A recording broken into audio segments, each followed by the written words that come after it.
Por esa misma razón te ruego que mires este documental hasta el último minuto y que al terminar comentes tus opiniones, des like y lo compartas a absolutamente todos tus conocidos. En WhatsApp, en Facebook, en Telegram, en Twitter y en absolutamente todas las redes que uses. Porque es tu vida y tu libertad lo que está en juego. En manos de un señor de la guerra que ha llegado a donde llegó navegando un río de sangre inocente, derramada por él mismo y sus cómplices. Estamos hablando de un depredador sexual impiadoso que promete imponer el feminismo con las balas de los Marines de punta a punta del planeta, mientras sus propias víctimas son chantajeadas, extorsionadas, encarceladas e incluso asesinadas. Bajo la apariencia de un anciano decrépito se esconde un veterano ingeniero social, un racista desalmado, experto en desintegrar países y hacerlos desaparecer de la faz de la tierra. ¿Te imaginas a México convertido en 5 repúblicas enfrentadas entre sí, como pasó en los Balcanes? ¿Te imaginas a la Argentina arrasada como Irak? ¿O ir preso en Colombia el resto de tu vida por negarte a recibir una vacuna que no ha cumplido con fases de bioseguridad? ¿Te imaginas que el feminismo radical que ya gobierna España, literalmente, te prohíba tener hijos? ¿Te imaginas que los billetes desaparezcan de una vez por todas y que BlackRock, oh casualidad, los dueños de esta red, controle hasta el último centavo de tu trabajo y recaude impuestos mundiales con la excusa de cuidar el medio ambiente, mientras la mitad de la población muere en guerras o de hambre? No estoy exagerando ni un ápice lo que puede pasar si Joe Biden y Kamala Harris llegan al poder. Hoy te revelaré con la rigurosidad de siempre quiénes son realmente estos personajes y sus más oscuros secretos. Y lo hago no solo porque esta sea tal vez la última bala en mi guerra personal por la verdad, sino también por un hombre mucho más íntegro que yo, por el periodista más valiente de nuestra época, que como David contra Goliat pudo poner contra las cuerdas a estos mismos demonios que enfrentamos, y está pagando el precio con su propia vida. Julian Assange, por todo lo que nos enseñaste, por tu legado y por tu sacrificio, aquí vamos.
Nuestro hombre es el candidato a presidente de mayor edad de la historia de los Estados Unidos.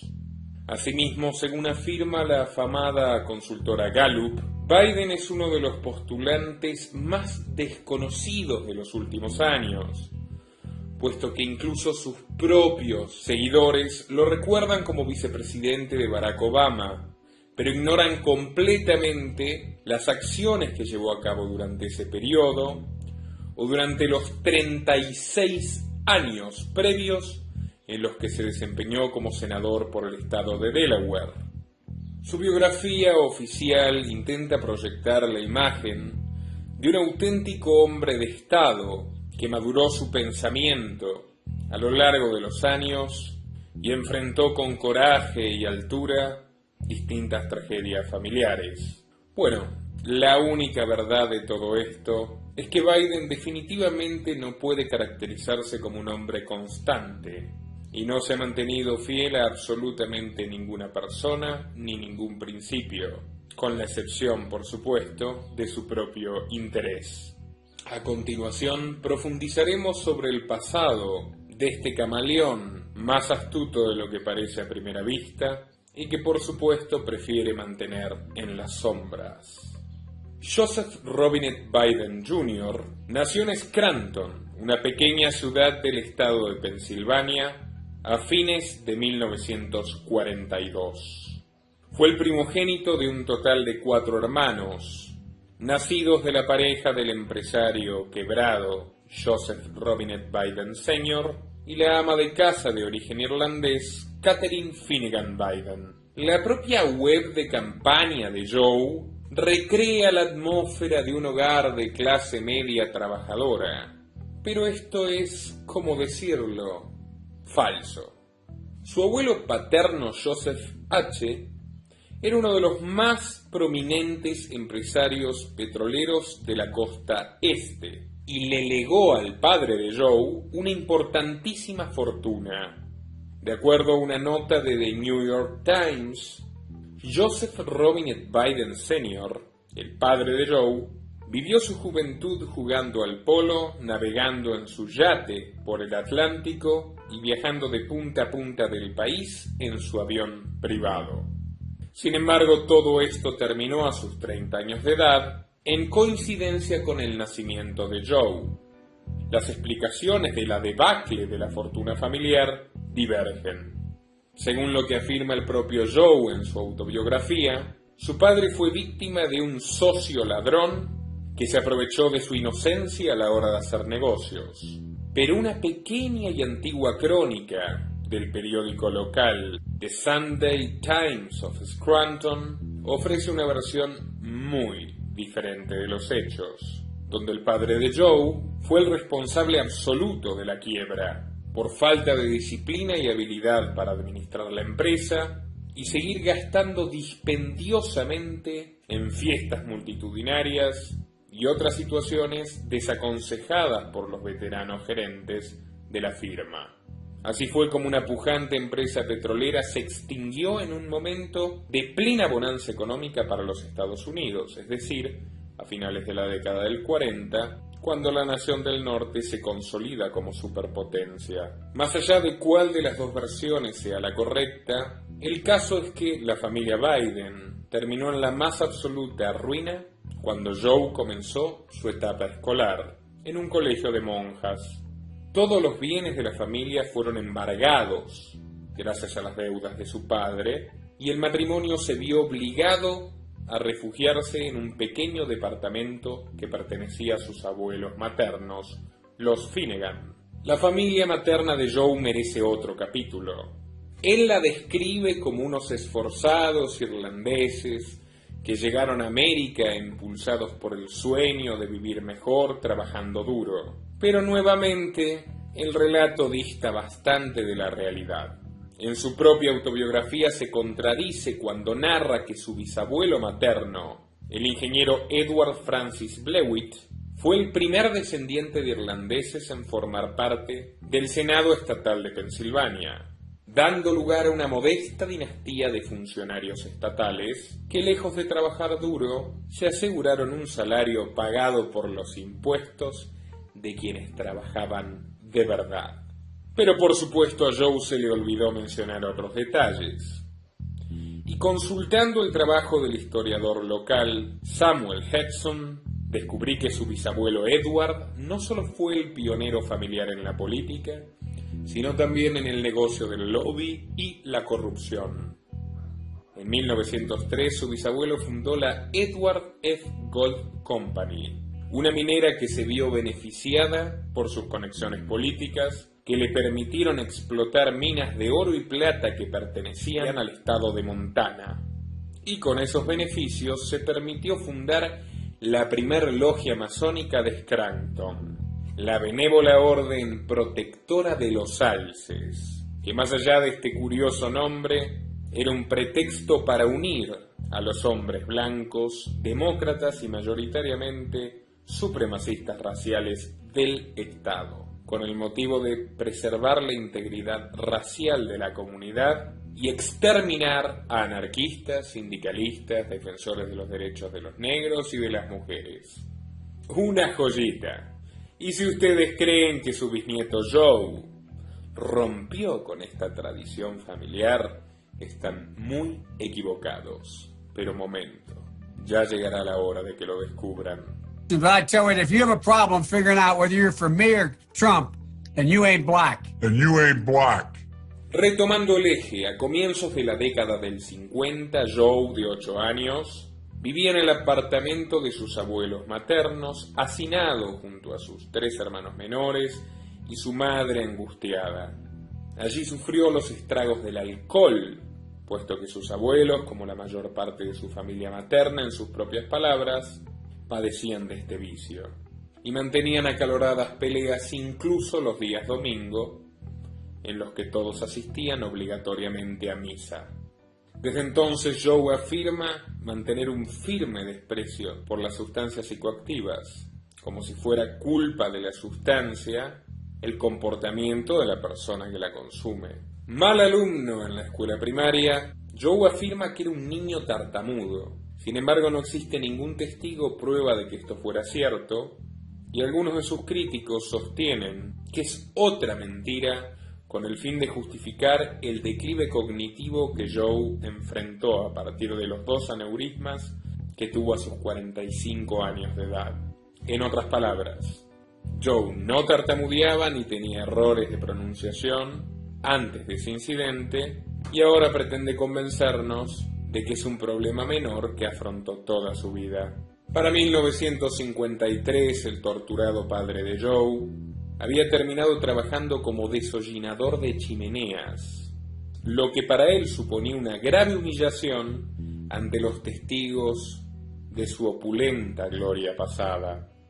Por eso mismo, y endeudándose otra vez, decidió mudarse con su familia al estado vecino de Delaware, donde los bajos impuestos y la facilidad para hacer negocios le permitió fundar su propia concesionaria de autos usados. Toda una paradoja, tomando en cuenta que Joe ahora pretende aumentar los impuestos que saquean a las familias y a los emprendedores que quieren salir adelante, como en aquel entonces lo era su padre. Ubicados en una casa en la próspera ciudad de Claymont, Biden ingresó a la prestigiosa preparatoria privada y católica Arkimer Academy, donde también se lo recuerda como un alumno mediocre, pero con dotes para los deportes y una gran facilidad para influir en sus compañeros, tanto así que fue nombrado presidente de la clase. Allí Joe comenzó a soñar con una vida cómoda garantizada por la política, lejos de los frustrantes vaivenes de su padre empresario y de la sufrida resignación de su madre. En 1960 ingresó a la Universidad de Delaware, donde 4 años más tarde obtendría un doble título en Historia y Ciencias Políticas, graduándose como el estudiante número 506 sobre un total de 688. Preocupado por conseguir un empleo público pronto, este joven universitario se abstuvo de afiliarse a ninguno de los 2 partidos, puesto que en sus propias palabras reduciría a la mitad sus chances de entrar en alguna administración pública. Pero en 1966, ya graduado a sus 24 años, le quedó claro que no haber participado de ninguna de las grandes movilizaciones políticas de aquellos tiempos le costaría un precio, y por tanto le rogó a su padre que le pagara una tercera carrera, la de Derecho. Pero su padre se negó a darle esta vía de escape al trabajo duro, y entonces lo salvó su novia, la joven profesora Nelia Hunter, perteneciente a una caudalada familia tradicional de industriales protestantes. Gracias a ella logró ingresar a la Facultad de Abogacía de la Universidad de Siracusa, justo a tiempo para evitar ser reclutado por el ejército y enviado a la sangrienta guerra de Vietnam, sobre la que él jamás se había pronunciado. La familia de Neila no quería que ella se case con, cito a Biden, un vagabundo católico charlatán. Pero definitivamente, esa última condición le fue útil para persuadir a su suegro, a quien convenció de que él, con tan solo 30 años, se convertiría en senador y tarde o temprano en presidente de los Estados Unidos. A los pocos meses terminaron casándose en las Bahamas. Y lo cierto es que Joe le prestaba tan poca atención a sus estudios que tan solo en el primer año de la carrera de Derecho fue sorprendido plagiando flagrantemente un famoso estudio de legislación comparada, del cual robó 5 páginas para un trabajo propio. Según el Washington Post, estuvo al borde de ser expulsado, pero por influencia de su suegro, que era donante de la institución, reprobó el curso pero pudo finalizar la carrera, ya en 1968 y en el puesto 76 de un ranking de 85. Muchos años más tarde Biden le mentiría a sus votantes afirmando que era un alumno destacado, algo que Donald Trump le enrostró en la cara en el último debate presidencial. Newsweek says Biden actually went to school on a half scholarship, ended up near the bottom of his class, and won only 1 degree, not 3. So you said you went to Delaware State, but you forgot the name of your college. You didn't go to Delaware State. You graduated either the lowest or almost the lowest in your class. Don't ever use the word smart with me. En 1968, a los 26 años, Joe se mantenía distante de sus padres e incluso de su propia fe católica, y asistía regularmente a la celebración presbiteriana junto a sus suegros. Allí fue donde conoció a William Prickett, abogado y político republicano, quien se había mantenido como un firme opositor a las leyes antirracistas de Kennedy y le facilitó el ingreso a su estudio de abogados y al Grand Old Party. Biden participó junto a su jefe de la campaña a la gobernación del republicano Patterson, esperando ser recompensado con un pequeño puesto en la administración. Pero a falta de una respuesta satisfactoria, inmediatamente después de la victoria de Patterson, Biden sorprendió a todos, reciclándose bajo el ala de Sidney Balick, otro prestigioso abogado, pero demócrata, y líder de un foro que pretendía renovar a la dirigencia de los demócratas luego del fracaso en las urnas. Brevemente, Biden traficó información sensible que había obtenido trabajando para la campaña republicana, y así al año siguiente, él y Balick lograron ingresar al Consejo del Condado de Newcastle y a la Asamblea General de Delaware, respectivamente. Nada más asumir su banca como concejal, el joven Joe creó su propia firma de administración inmobiliaria, Biden & Walsh Company, tomando como clientes a los principales propietarios perjudicados por el proyecto de ampliación de la carretera interestatal 95. De esa forma, este nuevo líder demócrata se aseguró financiamiento y apoyo permanente, bloqueando una iniciativa que favorecería a los empresarios locales y, ante todo, a los numerosos desempleados. Pero todo esto en nombre de la defensa de los más débiles y de los vecindarios de Wilmington. Para las elecciones de 1972, Biden contaba con 29 años de edad, ninguna experiencia real en el sector privado y una hermosa familia propia de una publicidad, con su joven esposa embarazada y 2 niños pequeños. Y ante un partido local muy debilitado, se hizo con lo que siempre esperó: la candidatura a senador por Delaware. Una batalla que parecía perdida antes de empezar.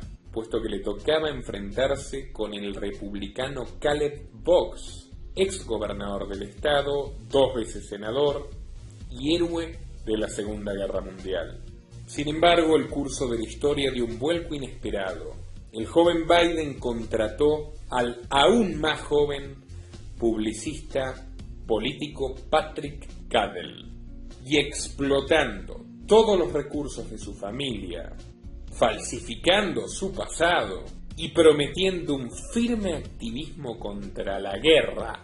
Retengan este dato: el 7 de noviembre de 1972, por un escaso margen de votos, el joven Joe llegó al Senado de los Estados Unidos, inaugurando una etapa central en su vida que nos permitirá entender a la perfección cómo se avanza en los oscuros y siniestros laberintos de la élite. Tal y como les dije, Joe explotó al extremo el marketing familiar. Durante todo el año 72, su esposa y los pequeños Beau, Hunter y la recién nacida Naomi vivieron sacándose fotos, asistiendo a meetings e incluso acompañando al padre de familia en sus encuentros callejeros con los votantes. Según el propio Biden, Neilia le dijo en noviembre que estaba tan contenta por su victoria como por el hecho de volver a una rutina normal. Sin embargo, la suerte es caprichosa y pocos días más tarde, el 18 de diciembre, ella y los 3 pequeños sufrieron un terrible accidente automovilístico. Saliendo de una intersección, su camioneta se estrelló contra un camión que remolcaba mazorcas de maíz. Neilia y la pequeña Naomi murieron de inmediato, en tanto que Beau, de 3 años, y Hunter, de 2, fueron gravemente heridos. El primero con una fractura doble expuesta en su pierna y el segundo con una lesión craneal y diversas heridas hemorrágicas. Hasta este momento de su vida, la evidencia nos retrata a Biden como cualquier animal político, sin muchas luces, pero astuto, advenedizo, calculador, oportunista. Nada de esto sorprende demasiado, pero esta brutal tragedia sí que significó un antes y un después en la personalidad de Joe.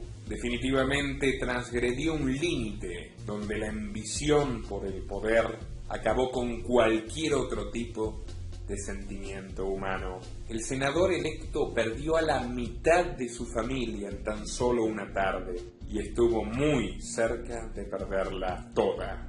Biden asegura que en las noches posteriores del accidente vagaba, como si estuviera ebrio, por los barrios marginales de Wilmington buscando pelea con alguna pandilla. Todo esto mientras sus hijos estaban internados y con muy mal pronóstico.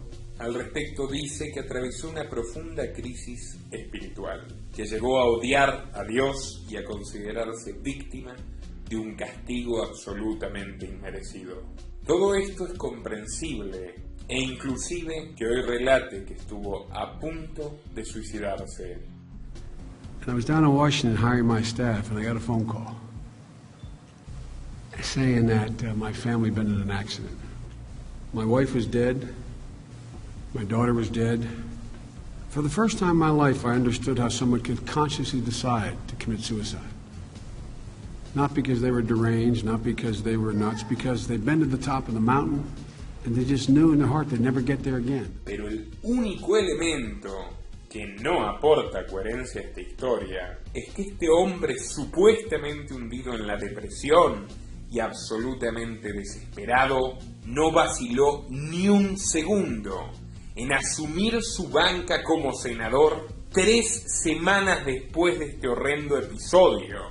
Y no conforme con ello, arrastró a los pequeños a la ceremonia. Juró el cargo en la capilla del hospital donde estaban internados y los obligó a posar enyesado uno y en silla de ruedas el otro frente a las cámaras de todas las cadenas de televisión nacional que él mismo convocó para mostrarse en un arrebato de 5 minutos de fama como un mártir de la política, que asumía sus responsabilidades patrióticas, pese al terrible dolor personal. En conclusión, una auténtica víbora de sangre fría. Pero bueno, yendo a lo que nos ocupa, nos toca hablar del primer sexenio de Biden como senador. Siendo un hombre tan joven que conquistó el puesto casi que por accidente, algo que no esperaba nadie en su propio partido, llegó a la Cámara Alta sin amigos ni aliados de peso. Él mismo afirma que su presencia generaba desconfianza entre políticos más experimentados y que incluso sus propios empleados en su oficina del Senado estaban seguros que terminaría renunciando e incluso hacían apuestas al respecto. Pero Joe, si bien no es dueño de una mente brillante, sí es capaz de tomar decisiones rotundas y construyó una estrategia basada en 2 pilares para permanecer en su puesto y garantizarse la reelección.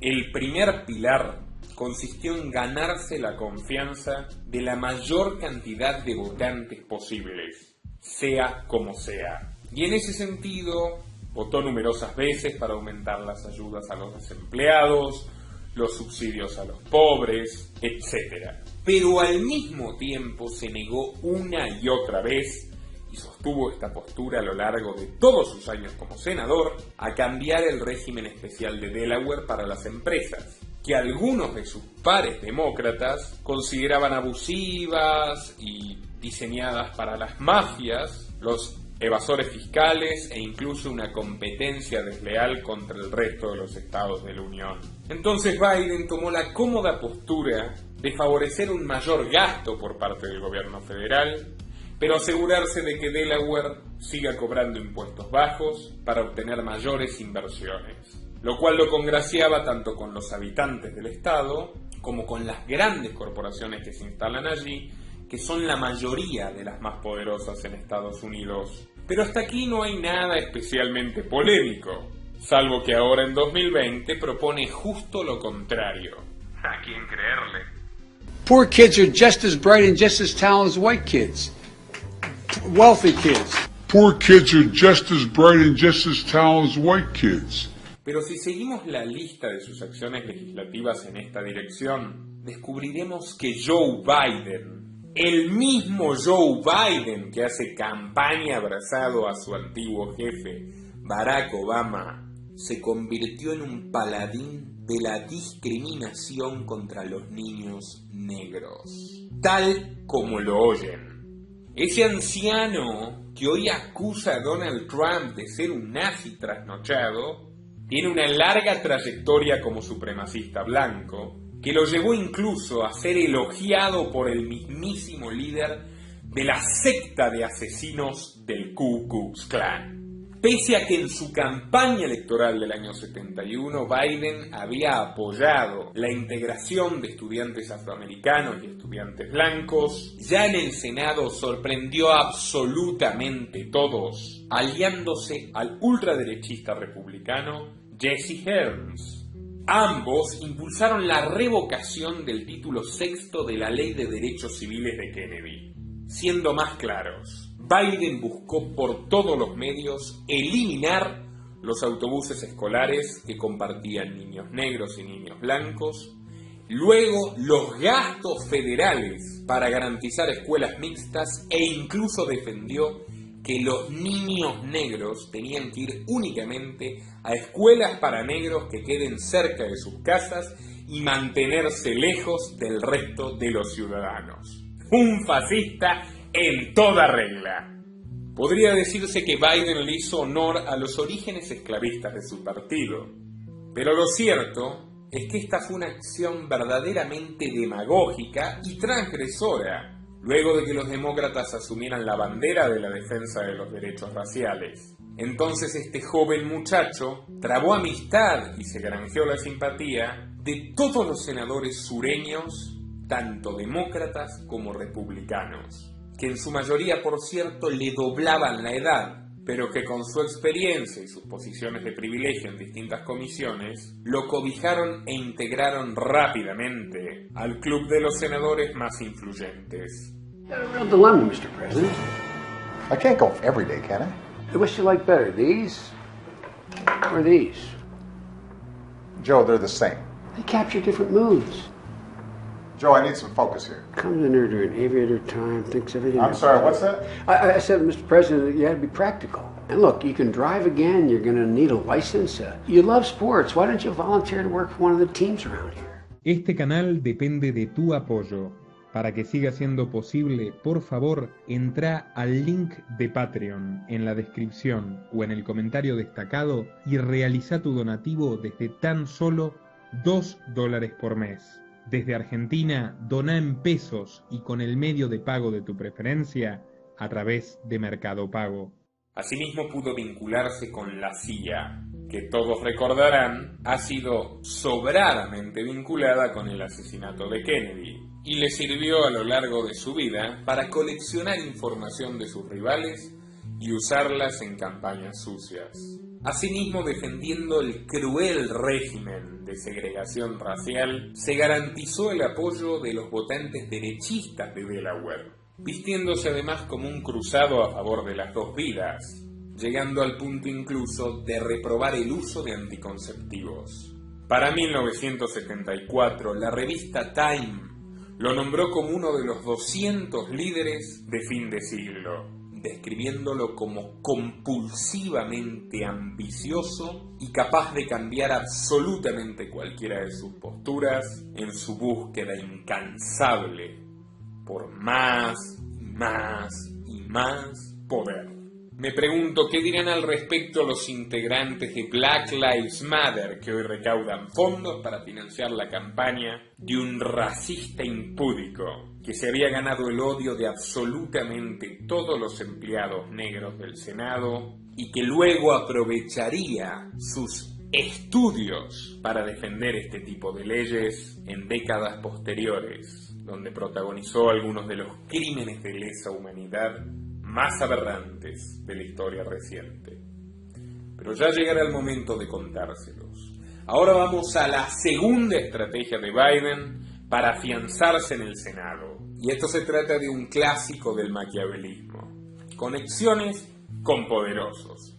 Punto. Si bien Joe nunca fue un fanático del trabajo, tuvo la suficiente suspicacia para entender que su única posibilidad de avanzar en la fauna política de Washington, siendo el senador de un estado pequeño, era trabar amistad de inmediato con los lobistas más influyentes de la capital. Y recordemos el contexto histórico del cual estamos hablando, la turbulenta década de los 70. Estados Unidos y la Unión Soviética juegan una sanguinaria partida de ajedrez en el mundo, derramando ríos de sangre inocente en los dos hemisferios. Y Estados Unidos no estaba precisamente en su mejor momento. Saliendo de la sangrienta guerra de Vietnam, que por cierto impuso Johnson, un demócrata, el presidente republicano Richard Nixon salió del patrón oro y dio inicio a una espiral inflacionaria y una terrible crisis económica. En este contexto, el complejo militar industrial, o sea, las grandes corporaciones incompetentes que viven del negocio de las guerras y las invasiones, se vieron repentinamente huérfanos de aliados, porque tanto los políticos de la administración de Johnson como los republicanos que apoyaban a Nixon comenzaron a volverse cada vez más impopulares ante una sociedad que demandaba menos guerra y mejores condiciones para poder trabajar en paz, algo que la casta elitista no estaba dispuesto a darle. Y fue entonces cuando Biden dijo: si yo tengo garantizados a mis votantes de Delaware, ¿qué otra cosa me importa?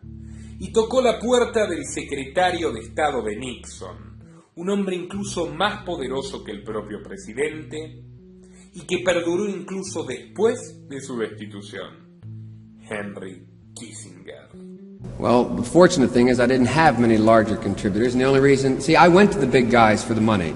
I was ready to prostitute myself and the... Voluntario de Kissinger para respaldar cualquier tipo de acción bélica en la Cámara Alta, logró ingresar al Council of Foreign Relations, el principal lobby de política internacional del planeta, donde banqueros, empresarios armamentísticos, fabricantes de vehículos y de tecnología militar, diseñan los lineamientos que los funcionarios y legisladores de Estados Unidos deben seguir para cumplir con sus planes de negocios y mantener su hegemonía imperial. Su primera muestra de fidelidad a los productores de guerras y dictaduras asesinas fue avalar el reclutamiento compulsivo de jóvenes, pese a las masivas protestas contra la conscripción. Más allá de las diferencias partidarias, Kissinger adoptó a Biden para su bando de los halcones e incluso lo envió a Israel en 1973, donde se reunió con la inflexible presidente Golda Meir. Biden gestionó el apoyo de Estados Unidos a la guerra del Yom Kippur, originada por la invasión ilegítima de Israel al estrecho del Sinaí y a los altos del Golán, y a través de su intervención estadounidense que generó más de 20.000 muertos, se originó la crisis del petróleo, que profundizaría todas las desgracias de la población estadounidense. Pero Biden agregó a su lista a otros poderosos aliados, los lobbies sionistas, quienes apropiándose criminalmente del dolor de sus antepasados perseguidos por regímenes totalitarios, desarrollan desde entonces una campaña de exterminio sistemático y genocida contra el pueblo palestino, de la cual Biden ha sido un aliado indispensable. La propia Meir decía de él que era un joven entusiasta con la cabeza bien fría y las botas bien puestas. Y no se equivocó. There is this inextricable tie between culture, religion, ethnicity that most people don't fully understand.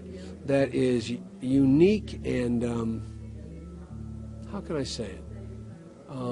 So strong with Jews worldwide. There is a, I mean, you know, I used to say early on when I was a kid, I'd say, when I was a young senator, I'd say, if I were a Jew, I'd be a Zionist. I am a Zionist. You don't have to be a Jew to be a Zionist. Según demuestra el archivo Kissinger de Wikileaks, o sea, documentos oficiales desclasificados, Biden pertenecía a un selecto grupo de legisladores de ambos partidos que estaban presentes en todas las operaciones turbias de Estados Unidos en los 70s, incluso en aquellas que deben considerarse ilegales y que se llevaron adelante sin la aprobación del Congreso. Biden tuvo un rol fundamental en la revocación de los contratos de venta de armas a Arabia Saudita, que luego se entregarían gratuitamente a Israel para llevar adelante guerras reprobadas por la ONU e incluso por la propia OTAN. En el golpe de Estado de Chile de 1973 y el de Argentina de 1976. En las sanciones que generaron una crisis de hambre en Angola y la organización de guerrillas y en el financiamiento espurio de organizaciones terroristas en toda África.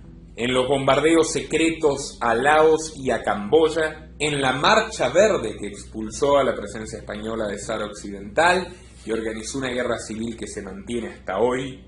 Y todo esto en el transcurso de 5 años. Al presentarse a su primera reelección como senador, Biden ya no era tan joven, ni pobre, ni desconocido.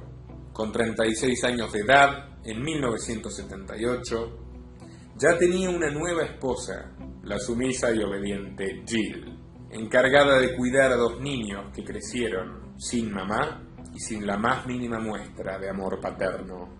Asimismo, ostentaba una membresía plena en el Council of Foreign Relations y por primera vez fue invitado al Club de Bilderberg, el foro anual que presidían David Rockefeller y el propio Kissinger, y que hasta el día de hoy reúne al centenar de líderes más influyentes del planeta, a puertas secretas y con expresa prohibición de divulgar lo que allí acuerdan.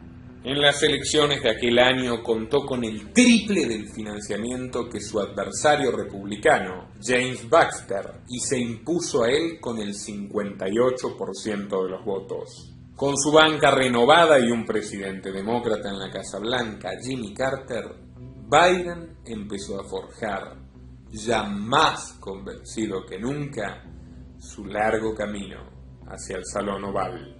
La relación del senador Biden con el gobierno de Jimmy Carter se puede resumir en una sola palabra: traición. No solo Carter heredó una economía ruinosa, en gran medida por los delirios agresivos que llevaron adelante Kissinger y su aliado Biden en Oriente Medio, sino que tuvo que enfrentarse precisamente a los mismos autores del desastre. Carter quería llevar una política menos beligerante que sus antecesores, y eso no le simpatizaba ni a los republicanos, ni tampoco a los halcones demócratas, cuyo mayor exponente era el tío Joe.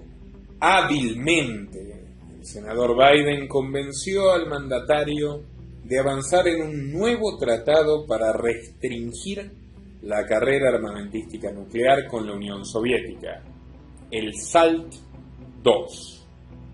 La propuesta de Biden consistía en diseñarlo íntegramente y llevar a cabo las negociaciones, de modo que el esfuerzo del gobierno sea mínimo y el rédito absoluto.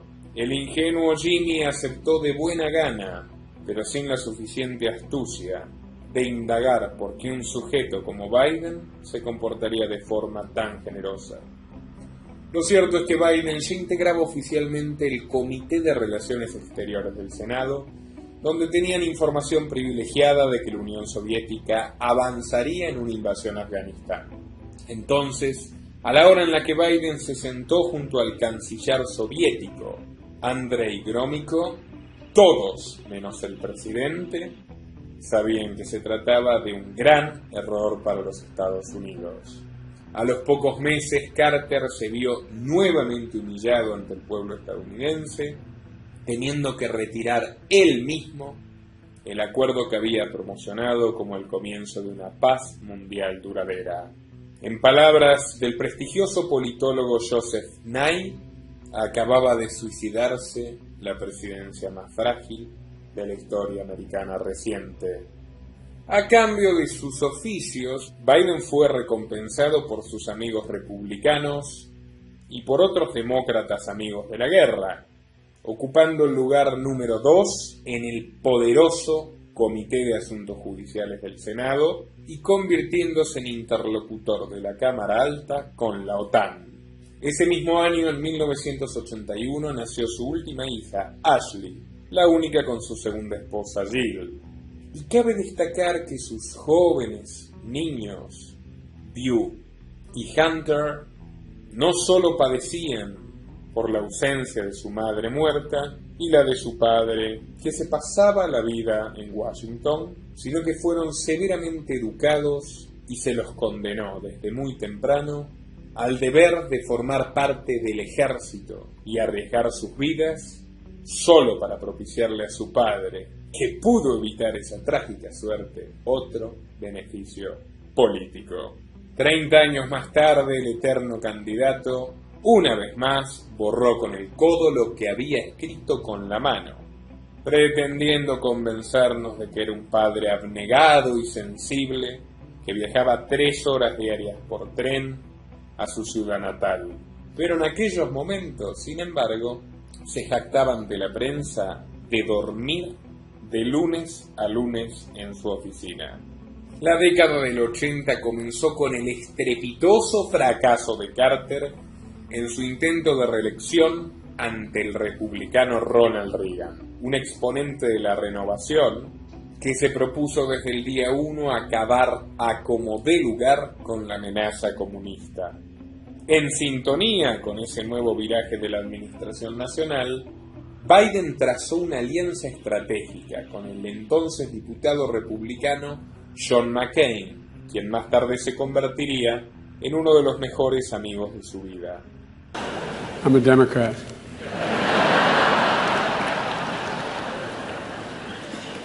And I love John McCain. I always thought of John as a brother. Ambos acordaron desbloquear cualquier tipo de propuesta de invasión, guerra, financiamiento a guerrillas y organizaciones terroristas por parte del gobierno de Reagan, lo que terminó desencantando, por ejemplo, en la creación de la organización terrorista Al-Qaeda, liderada por un socio del vicepresidente estadounidense George Bush padre, es decir, Osama Bin Laden. Sí, lo que estoy diciendo es que gracias a Biden y a McCain, entre otros legisladores amigos de la guerra, nació lo que hoy conocemos como yihad o terrorismo islámico. En un principio para combatir a los soviéticos en Afganistán, pero años más tarde, en el pretexto para seguir invadiendo a medio planeta.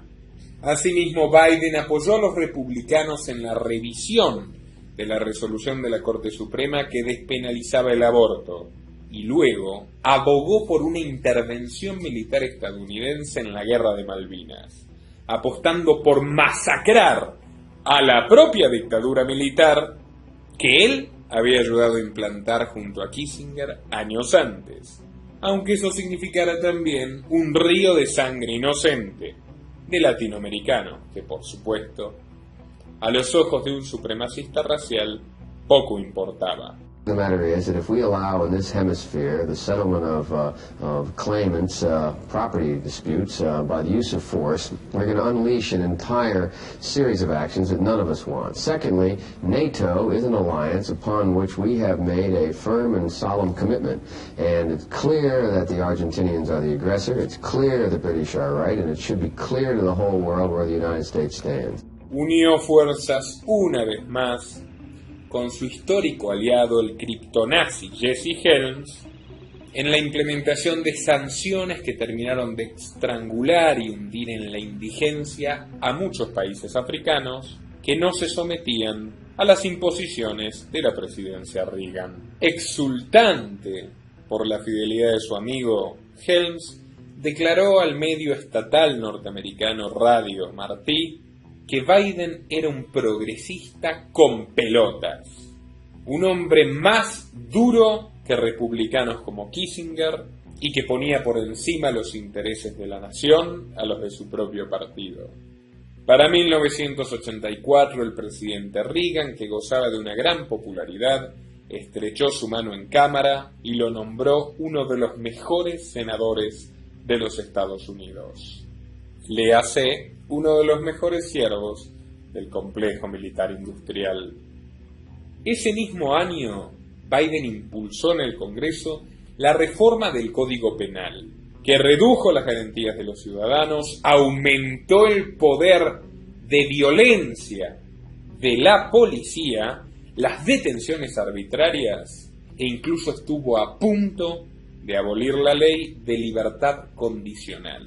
Todo esto, por supuesto, apoyado por el lobby de los constructores de cárceles, que no tienen el menor reparo en encerrar inocentes con tal de ganar dinero. Algo que bien había descrito Michael Moore, pero que parece que repentinamente se olvidó. Una enmienda de Biden a esta ley permite hasta el día de hoy que el gobierno estadounidense confisque y usurpe las propiedades y el dinero de los acusados, incluso sin una sentencia firme, lo que debilita su posibilidad de pagar una defensa, empobrece a sus familias y en muchos casos precipita una sentencia injusta. En suma, prácticas dictatoriales que terminaron de enterrar el supuesto espíritu liberal de la Constitución de Estados Unidos. No conforme con esto, 2 años más tarde, Biden lanzó su ley contra el abuso de drogas, una iniciativa inflexible que hasta el día de hoy ha significado el encarcelamiento de 1.250.000 consumidores y pequeños comerciantes pacíficos, beneficiando únicamente a los grandes cárteles del narcotráfico asociados con la DEA y a la mafia judicial de los Estados Unidos, con la que por supuesto se vinculó mejor que nadie. La ley Biden contenía incongruencias tan brutales como condenar mínimamente a 5 años de prisión a quien poseyera 500 gramos de cocaína inhalable, o sea la más cara, y mayormente consumida por blancos, o tan solo 5 gramos de crack, o sea, cocaína fumable, consumida por pobres, mayoritariamente negros. Una instancia racista dentro de una ley totalitaria que solo sirvió para aumentar la delincuencia y fortalecer al crimen organizado mientras se destruyó de por vida a cientos de miles de inocentes que murieron en las cárceles o están muriendo en este mismo momento. Algo que constantemente le han recordado los pocos dirigentes negros del Partido Demócrata que conservan su dignidad. Mr. Thurman? Aye. Mr. Hatch? Aye. Mr. Simpson? Aye. Mr. Grassley? Aye. Mr. Spector? No. Mr. Humphrey? Mr. Biden? No. Nuevamente victorioso, Biden incursionó en su tercer mandato consecutivo como senador de Delaware frente a candidatos republicanos débiles puestos a propósito para facilitarle su reelección. A esas alturas era más querido por Reagan que por su propio partido, pero al mismo tiempo se le temía por contar con una agenda propia que incluía conexiones con todo el mundo, incluyendo al Likud de Israel y a la nobleza británica. Del mismo modo, Biden era conocido por sus sucesivas traiciones y operaciones contra sus antiguos socios y jefes. Pero pese o gracias a esta deplorable condición, se hizo con la presidencia del Comité Judicial del Senado en enero de 1987. Con 45 años de edad y rebosando de confianza en sí mismo, se lanzó a conquistar su sueño más ambicioso. El 7 de junio de ese mismo año, en la estación de tren de Wilmington, lanzó públicamente su carrera para la postulación presidencial demócrata en las elecciones del año siguiente. Como era de esperarse, su campaña fue, por robo descarado, la mejor financiada de todas. Contó con aportes de la industria armamentística, de los banqueros del Club de Bilderberg, del mismísimo David Rockefeller en persona e incluso de aportantes históricos del Partido Republicano como los hermanos Koch y el jovencísimo millonario Bill Gates, que acababa de constituir la sede de Microsoft en el estado de Delaware. Como jefe de campaña convocó otra vez a Patrick Cadell, quien ya era el encuestador más cotizado de los Estados Unidos y se desempeñaba como gerente de marketing de Coca-Cola. El semanario Washington Monthly publicó un revelador reportaje a Cadell, donde quedó manifiesta su estrategia electoral para llevar a Biden a la Casa Blanca. El especialista sostuvo que el mayor punto a favor de Biden era al mismo tiempo su peor desgracia, es decir, ser un hombre del establishment. En palabras de Cadell, las elecciones se ganan conquistando el voto de los indecisos, de quienes no están afiliados ni simpatizan por ningún partido. Y un personaje como Biden, que viene desde las entrañas de las instituciones y los manejos más turbios que se negocian entre los dos partidos, es particularmente antipático para los independientes. En consecuencia, Biden se vio forzado a disimular un personaje que nada tenía que ver con él. Y ya sabemos que la mentira y la tergiversación son palabras fundamentales en su diccionario cotidiano. Siguiendo esta reflexión, Biden se propuso disfrazar su racismo, condenando a Reagan por apoyar al régimen del apartheid en Sudáfrica, pese a que él mismo había propiciado el apartheid en los Estados Unidos. También juró ante el público que él había participado de las movilizaciones por los derechos de los negros, y fue inmediatamente desmentido por el mismísimo hijo de Martin Luther King. Redobló la apuesta plagiando un discurso de John Fitzgerald Kennedy, una figura antagónica y opuesta a todo lo que Joe representaba. Y no conforme con eso, también plagió un párrafo entero de un discurso de Robert Kennedy, el difunto hermano del difunto presidente. Biden recorría día tras día todas las ciudades del país, abordando a los peatones y tratando de mostrarse lo más empático posible con ellos. De ese modo, juró haber sido uno de los mejores estudiantes de su clase, algo que definitivamente estaba dramáticamente lejos de la realidad. Escándalo tras escándalo, el fin de su proyecto llegó de la mano del plagio completo al discurso del político laborista británico Nick Kinnock, llegando a afirmar que sus antepasados habían padecido trabajando en las minas de Pensilvania, cuando en efecto sus antepasados eran magnates mineros, masones o magnates petroleros, pero no precisamente obreros que padecían del trabajo físico. Why is it that my wife, who's sitting out there in the audience, is the first in her family to ever go to college? Why is Gladys the first woman in her family in 1,000 generations to be able to get to university? My ancestors who worked in the coal mines in northeast Pennsylvania and who come up after 12 hours and play football. 8 hours underground and then come up and play football. Para sus rivales, en especial para el gobernador de Massachusetts, Michael Dukakis, fue extremadamente sencillo destruir sus aspiraciones presidenciales a fuerza de archivos. Y para septiembre del 87, Biden compareció a las cámaras nervioso y enojado, comunicando que abandonaba la carrera presidencial por culpa de las operaciones en su contra que habían exagerado sus errores pasados, como por ejemplo el fraude en la Universidad de Derecho. Este hombre volaba muy alto y cayó muy fuerte. Podría decirse que tuvo una cucharada de su propia medicina.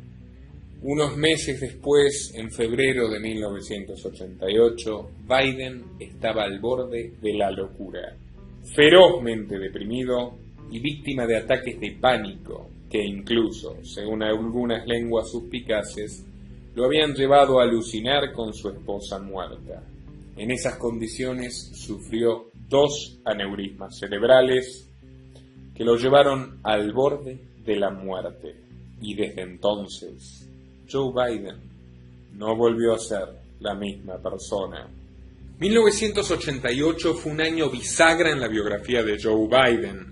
Quienes le conocen afirman que si bien siempre tuvo un carácter fuerte, la precipitada debacle de su campaña presidencial lo convirtió en un hombre deliberadamente hostil, agresivo, que gritaba en lugar de hablar, y estaba tan frustrado y tan furioso que delegó todas las negociaciones clave de su gestión en el Comité Judicial del Senado a asistentes y senadores de menor rango. Tenía 45 años de edad, una relación distante con su esposa y sus 3 hijos, recluidos en Delaware bajo la estricta supervisión de su hermano Frank, quien a su vez comenzaba a darle más dolores de cabeza por su alcoholismo y el uso irresponsable del dinero que Biden le enviaba desde Washington. A mediados de febrero, Joe comenzó a sentir un persistente dolor en el cuello, que con el paso de los días se terminó convirtiendo en parálisis. Y una tarde, trabajando en su despacho, sintió, con terror, que ya no era capaz de formular una frase coherente, y al querer escribir un mensaje de ayuda, apenas pudo esbozar garabatos inentendibles. Se llama afasia, y fue el segundo aviso, casi fatal, de 2 aneurismas, uno hemorrágico, que estuvieron al borde de matarlo.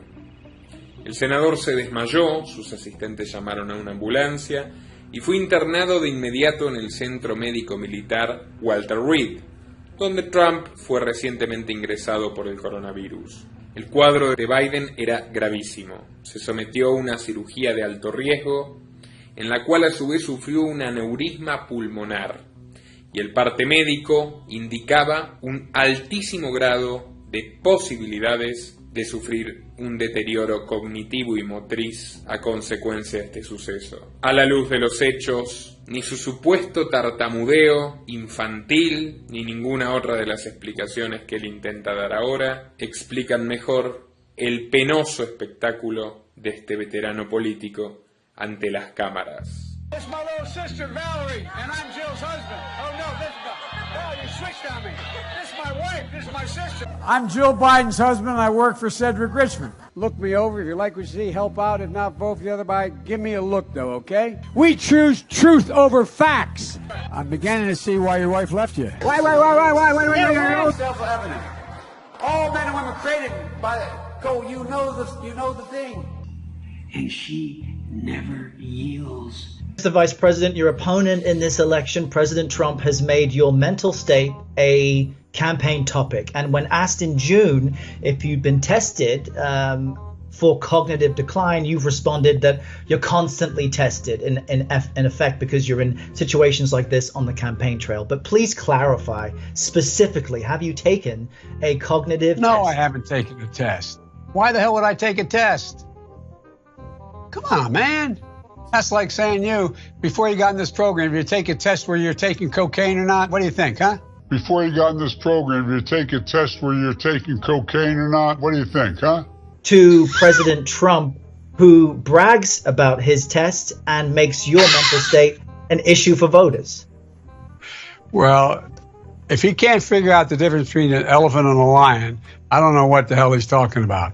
Did you watch that? Look, come on, man. I know you're trying to goad me, but I mean, I'm so forward looking to have an opportunity to sit with the president or stand with the president in debates. There can be plenty of time. And by the way, as I joke with him, I shouldn't say it. I'm going to say something I probably shouldn't say. Anyway, I am very willing to let the American public judge my physical and mental my physical as well as my mental fitness. My physical as well as my mental fitness. We should be making those masks. We should be moving on those ventilators. We can do that. Why doesn't he just act like a president? That's a stupid way to say it. Donald Trump was asked on... Sorry. Go ahead. No, probably best I don't. I just can't figure the guy. It's like watching a yo-yo. I shouldn't have said it that way. It's like watching. It feels that way. I want to ask. I tell you what, I'm so darn proud. And those poor people who have lost, anyway.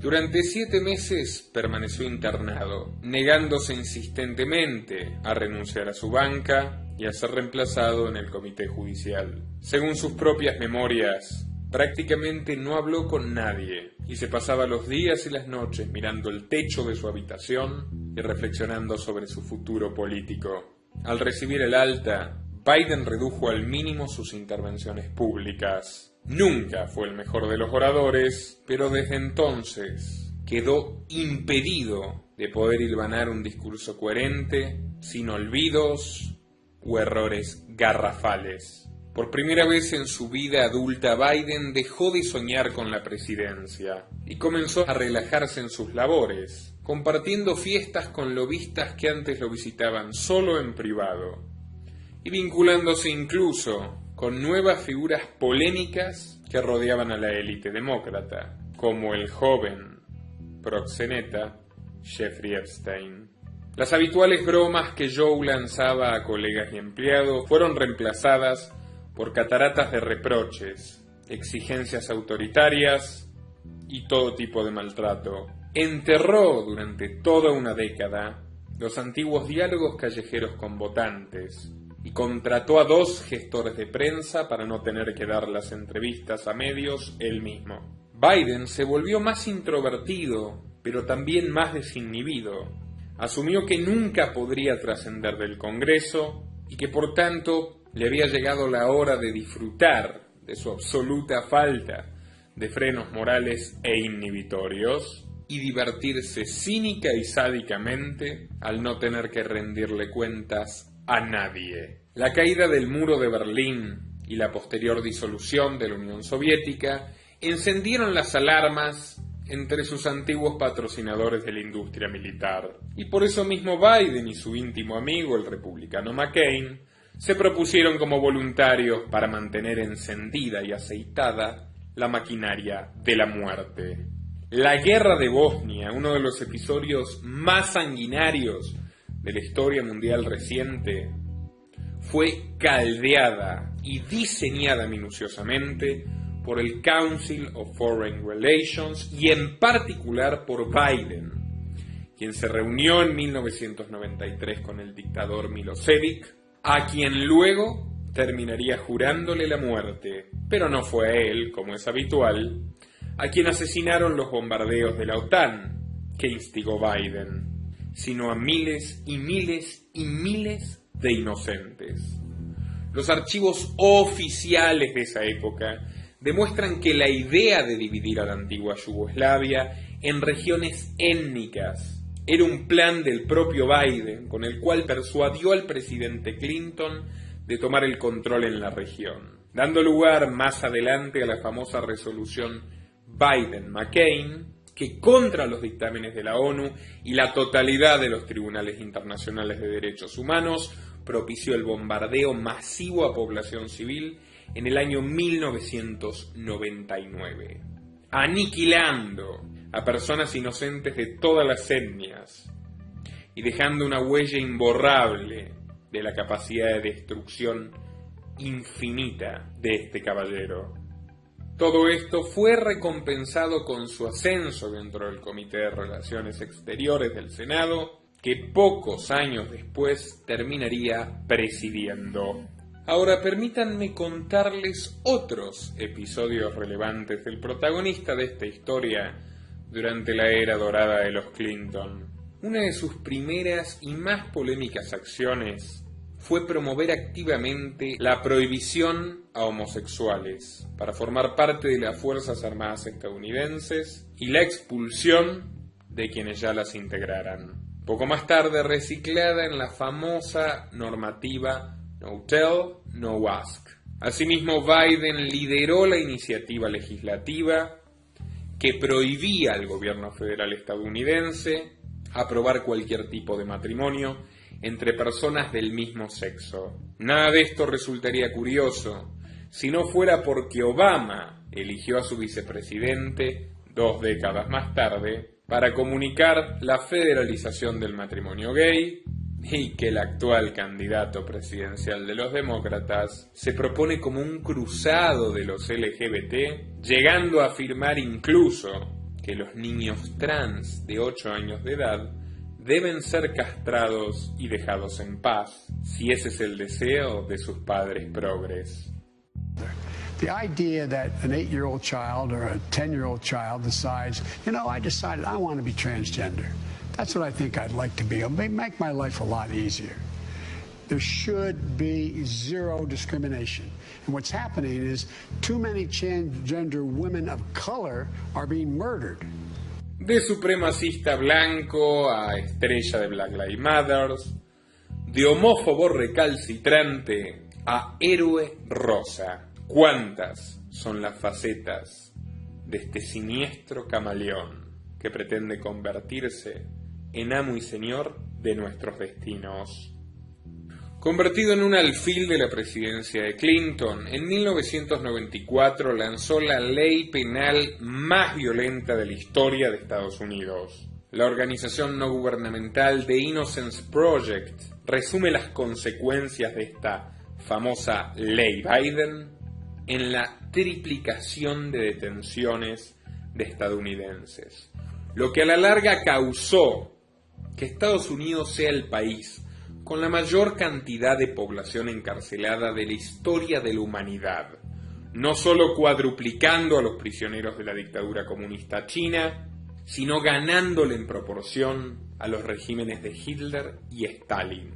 Todo esto gracias al aumento de las penas, la incorporación de todo tipo de delitos sin víctimas y contravenciones que facilitan el encarcelamiento de las personas e incluso la pena capital. Porque sí, gracias a Biden, cientos de inocentes fueron condenados a muerte, pese a que ahora jure y perjure que nunca fue su intención, que fue un simple error de criterio. Pero una de cal y una de arena, ese mismo año, en el 94, Biden apoyó la primera medida progresista de sus 30 años de función pública. No solo la apoyó, sino que la redactó. Me refiero a la Ley de Violencia contra la Mujer. La primera en su tipo, que luego se replicaría en el resto del mundo, de punta a punta. No podía ser de otra forma, viniendo de Biden, trajo consigo restricción de derechos y libertades.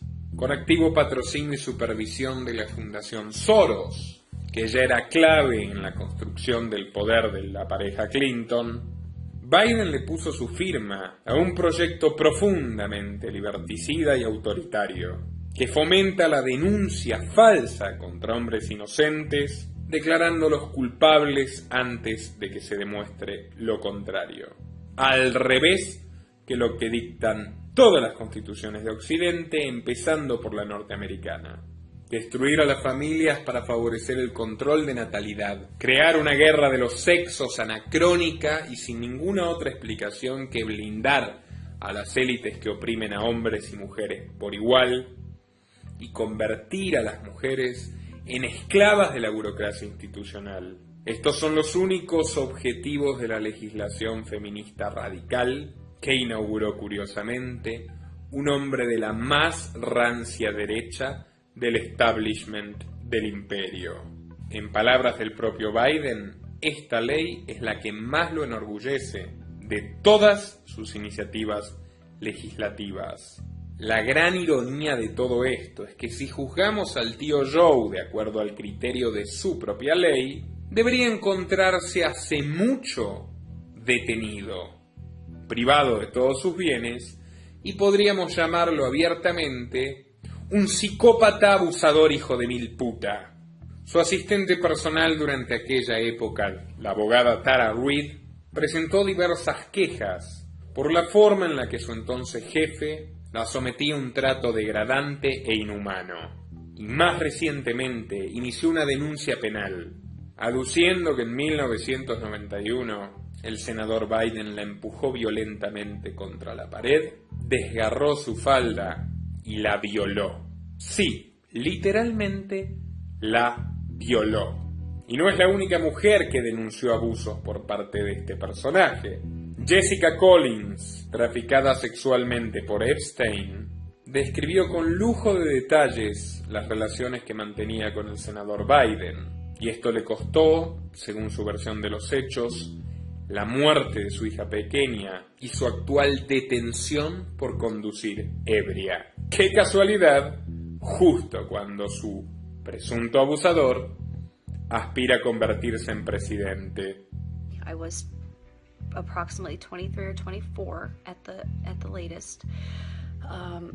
At the time, I looked extremely young for my age. At 23 or 24, I appeared to be in my, I appeared to be younger than I was because I have Oriental blood. And so I could be passed off as 16 or 17. And so Joe Biden took me on a commercial flight when he was a senator. I believe it was 2003, possibly as late as 2004, to Manzanillo, Mexico, to an all-inclusive resort for 3 days. He reserved our stay under the premise that we were newlyweds, so that he could get a discount. On the way there, he kept holding my hand in public. I told him that I did not feel comfortable with that and to please stop. While we were at the resort, it was his time, so I had to obey whatever his desires and wishes were. But on the flight, there and back, it was very bothersome to be seen in public with a man so obviously much older than myself, and very, very uncomfortable. And so I requested that he stop, and he would not stop. He kept doing it. He did it on the flight back, and he told me verbatim, "Good luck getting back without a passport." He didn't pay me at that time. He tried to leave me in Mexico. I've also lived in New Mexico. So he tried to leave me in Mexico and told me, he said, good luck getting back without a passport, because I didn't have a passport at all. And so the flight was commercial. It was a smaller airplane. We were sitting together. That was one of the places where he was holding my hand, and I was really disturbed by it and asked him to stop, because I considered the travel time my time and not his paid time. At the time, I had a Bank of America bank account. That was some of the information that True News gathered from me. Bank of America, under the name Jessica Lee, Leigh Collins. The flight to Manzanillo, I believe there was a connecting flight in Texas. So there would be flight records for Jessica Collins in the year 2003 to the final destination of Manzanillo, Mexico. Once I returned home, I changed my flight. The counter girls at the airline were nice enough to help me. And even though he tried to leave me, they helped me get back. He still had not paid me as promised. And so I called him, and he did agree to send the funds. It was around $2,000. It was 2,000 some odd hundred. And I believe, from the best of my recollection, that was transferred into my bank account, my Bank of America bank account.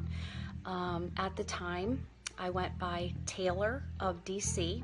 That was basically my first, middle, and last name, Taylor of DC. And so my email account at the time was taylorofdc@gmail.com. I also had one at hushmail.com.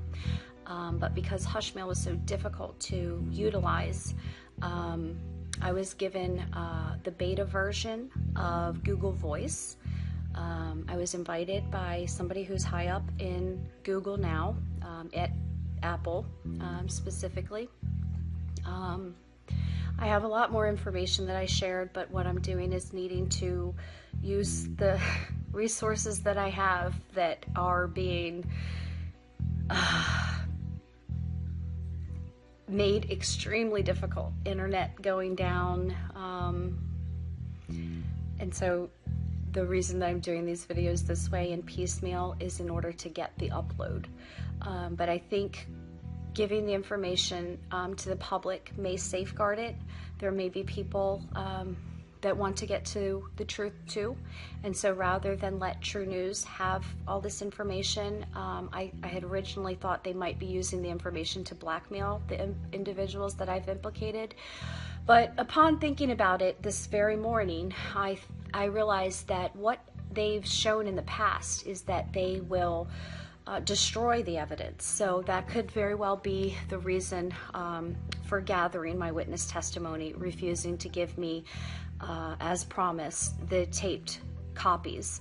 And so the only thing I can think is to recreate my testimony and distribute it to the public so that anybody out there who finds this, and so it can safeguard it and keep them from destroying it.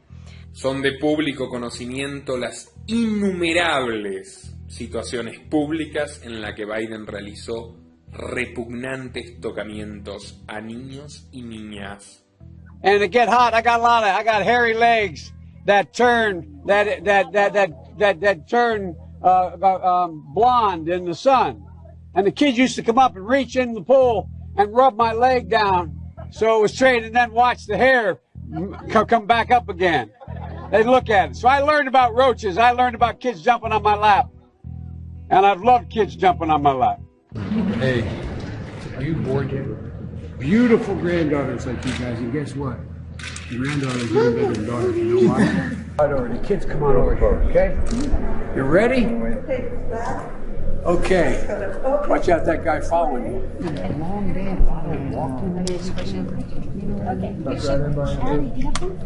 Don't tell me when you left. Thank you. Thank you.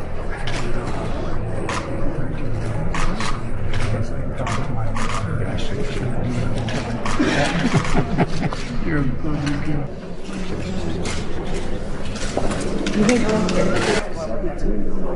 What are you, a senior? Do you know what my dad used to say? Your granddaughters have one important job. Take care of the pop. Y todo esto en medio de polémicas que vinculan a su hermano James a la propiedad de una isla más que cercana a la de su viejo amigo Jeffrey.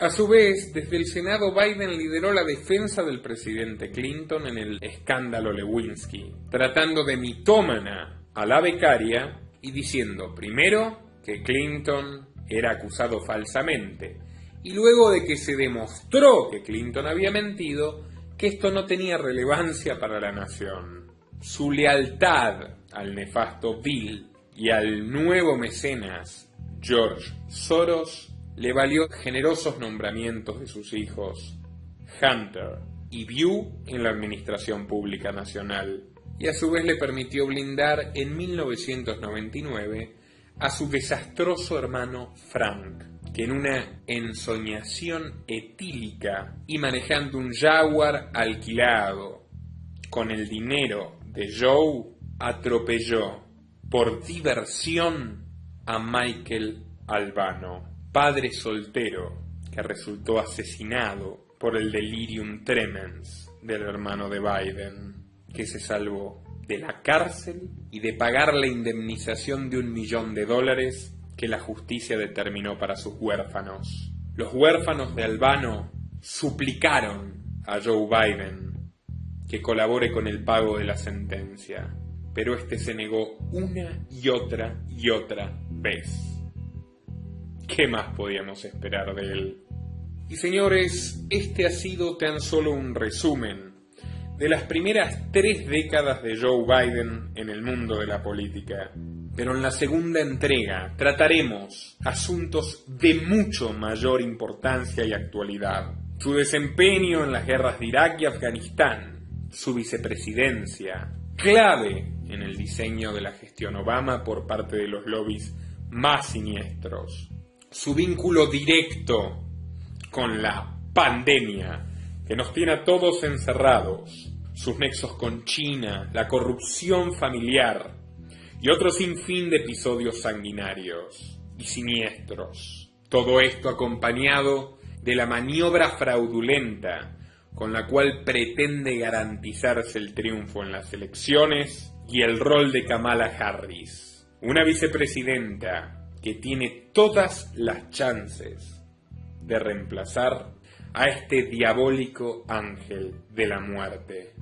Por todas estas razones, por favor, suscríbanse a nuestro canal dando clic a la campanita de activar todas las notificaciones. Comenten este video y compártanlo a absolutamente todos sus conocidos. Y repito, atentos a la segunda parte que es mucho, pero mucho más impactante aún. Agradecemos también que colaboren económicamente con nuestro proyecto para poder seguir haciéndolo posible. Y nos vemos muy pronto con el resto de las verdades que el poder quiere ocultarte.